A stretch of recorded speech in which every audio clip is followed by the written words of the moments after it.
welcome to The Debate. Today, we're diving straight into some pretty major events that, well, everyone seems to be talking about. Okay, let's start with the Supreme Court.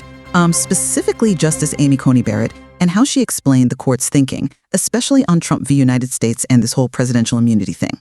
Look, from where I stand, these rulings are absolutely vital. They're about protecting Article 2, the presidency itself, for the long haul. The court decides cases as they come. And one thing that I try to emphasize to students, and one thing I try to do in the book, is place the court in the context of history. We're not deciding cases just for today. Barrett made it clear, didn't she? She said they're deciding on the presidency, not just the current occupant. And that distinction, I think, is key. It's meant to be a bulwark, right, against weaponizing the justice system, preventing, these kinds of, radical prosecutors like Jack Smith or Alvin Bragg from launching partisan vendettas just to paralyze future presidents. I mean, look at the sheer number of charges against Trump, over 90 felony charges, and how many have been dismissed or delayed. It suggests, to me anyway, that these are pretty flimsy attacks, politically motivated assaults. It's hard to see it any other way. Well, I understand the argument for protecting the institution. I really do. But I fundamentally disagree that these rulings, especially that 6-3 decision on immunity, actually achieve that in a healthy way. To me, they dangerously erode the checks we need on executive power. It feels like it sets a really, really troubling precedent. And Justice Barrett's framing, okay, she aims for impartiality, but it's hard to square that with the reality of this court's decisions, right? This is the court that overturned Roe v. Wade, that's gutted environmental protections. These decisions often align very neatly with, let's be honest, certain ideological goals. So calling it just protecting Article 2, it feels like it overlooks what many see as pretty clear judicial activism, prioritizing, extremist interests over basic democratic norms like accountability. And we can't really talk about the court's integrity without at least acknowledging the ethics questions swirling around, right? Like Justices Clarence Thomas, for example, accepting undisclosed gifts. That stuff matters because it raises legitimate concerns about influence and bias. So an executive branch that's suddenly more insulated from the law, empowered by these decisions, that feels like a direct threat to voting rights, civil liberties. That's not a safeguard, that's a fundamental and frankly scary shift. But I guess the question is, who should be holding that power of accountability? Is it prosecutors who might have their own political axis to grind? Or is it the constitutional mechanisms with the Supreme Court as the final arbiter? The idea that any former president could just be dragged through endless lawsuits for official actions. That sounds like a recipe for chaos, not justice. It could completely paralyze our system. But okay, let's pivot. Let's talk about something more immediate, more local. That horrific stabbing of Irina Zarutska in Charlotte. The suspect, Daquan Brown, apparently had, 14 prior arrests? A habitual offender.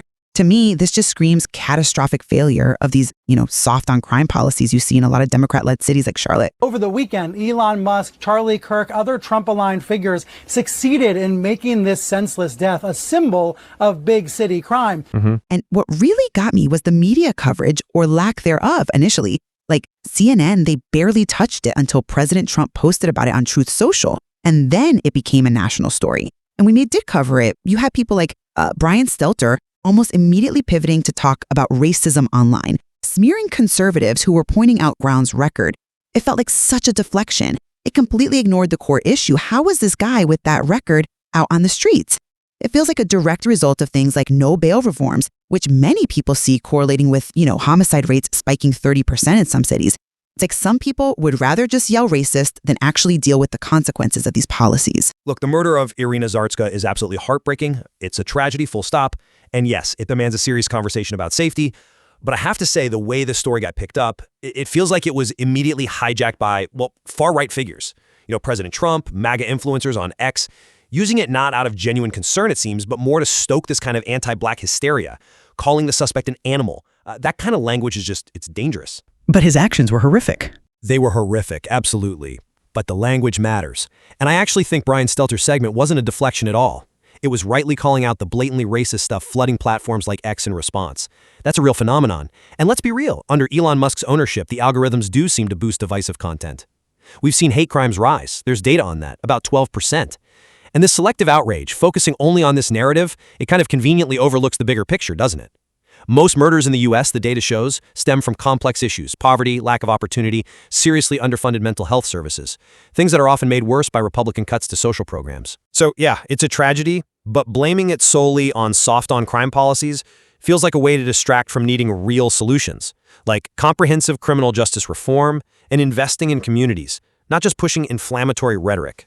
Okay, so we clearly see the drivers and the media's role very differently there. But before we jump into the next political tangle, I think we can both agree that getting clear, concise information is, well, pretty crucial these days. Absolutely. I mean, there's so much noise out there. Finding something genuinely useful and succinct, it's tough. Exactly. Which is why I wanted to give a quick shout out to a resource I've personally found really, really good, the Nunya Business. Their analysis on trending news is just exceptionally sharp and right to the point. I actually rely on it quite a bit.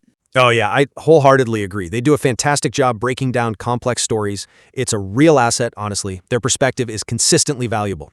For anyone looking to get a deeper handle on the news, I definitely recommend checking them out.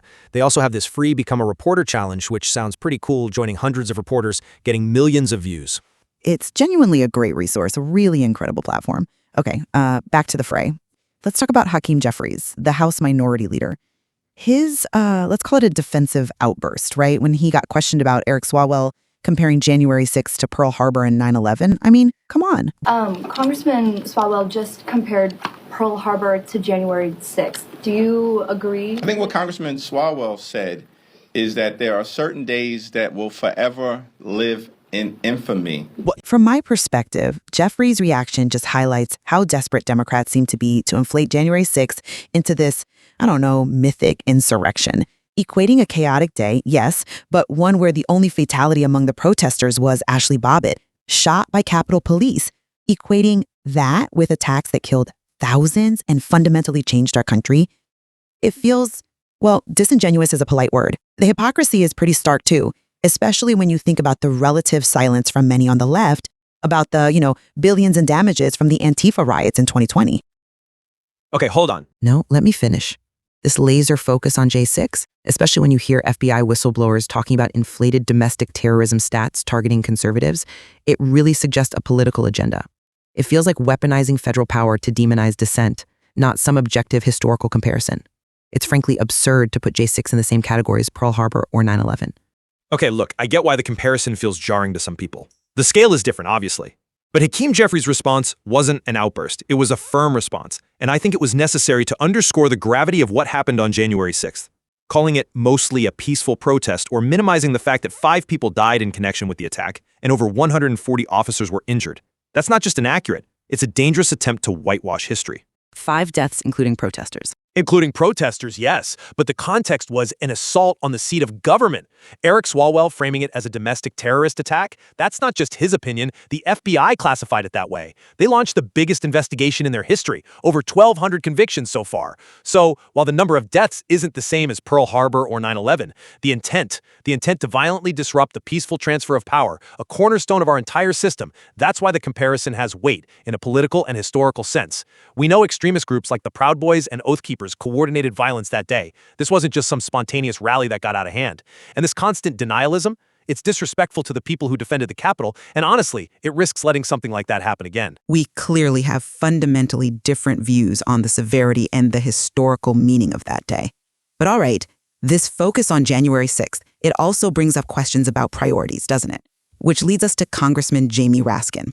His, let's say, fixation on the growing criminal records of J6 protesters, it seems incredibly misdirected to me. We'll also get the chance with the new select subcommittee to examine the constantly growing criminal records of all of the violent felons and cop beaters and white nationalists who Donald Trump pardoned. He paints them all as white nationalists, dangerous radicals. Look, I think many were nonviolent people caught up in something, now facing charges that seem way over the top. Nonviolent patriots? Some stormed the Capitol. Okay, fine, not all were nonviolent, but the broad brush is misleading. And this intense focus, it stands in really stark contrast to his, and frankly, much of the left's relative silence on the brutal murder of Irina Zarutska in Charlotte. Here you have a refugee, killed by someone, Daquan Brown, who was a documented career criminal, released repeatedly under these progressive bail policies. That seems like a direct consequence, a tragic one.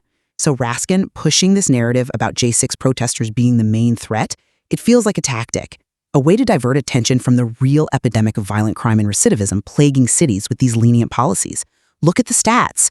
Reoffense rates are alarming, like 40% for violent offenders within 3 years in some places. This prioritization chasing J6 protesters while seemingly downplaying horrific crimes like Zarutska's murder, it feels like a grotesque betrayal of public safety. No wonder the Democrats' approval ratings are struggling. Okay, I understand the impulse to connect these things, but I really don't see Jamie Raskin's focus as a deflection at all. I see it as a vital call to address a very specific, very real, and growing threat: far-right radicalization and political violence in this country. His concern about growing criminal records isn't pulled out of thin air. Many J6 participants have faced subsequent charges for threats, for extremist activities, often linked to groups like the Three Percenters. This isn't just Raskin saying it. Homeland Security, the Southern Poverty Law Center, they've all documented a serious rise in domestic terror plots, many tied directly to these ideologies. Now, the Zarutska murder is horrific, absolutely. And yes, Brown's prior arrests point to massive failures likely in mental health intervention, in the rehabilitation system, failures that need bipartisan action, not race-baiting narratives. But the nature of the threat is different. Brown's terrible actions represent, perhaps, individual and local system failures. Raskin is addressing a national security concern that the FBI itself calls the top domestic terror threat: white supremacist extremism. Conflating these two things, suggesting focusing on one means ignoring the other, it just muddies the water. Raskin's work is about tackling a systemic ideological threat. That's fundamentally different from addressing individual violent crimes, which, however devastating, often have different root causes and need different solutions.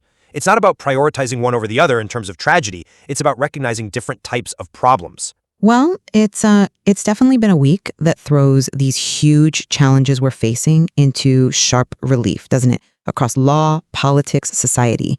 From my side, these events really highlight an executive branch under what feels like unprecedented attack, a justice system really struggling with whether its policies are actually working, and a political climate where, honestly, distorting reality seems like standard practice for one side. It just reinforces for me the absolute need for strong leadership and protecting our constitutional principles.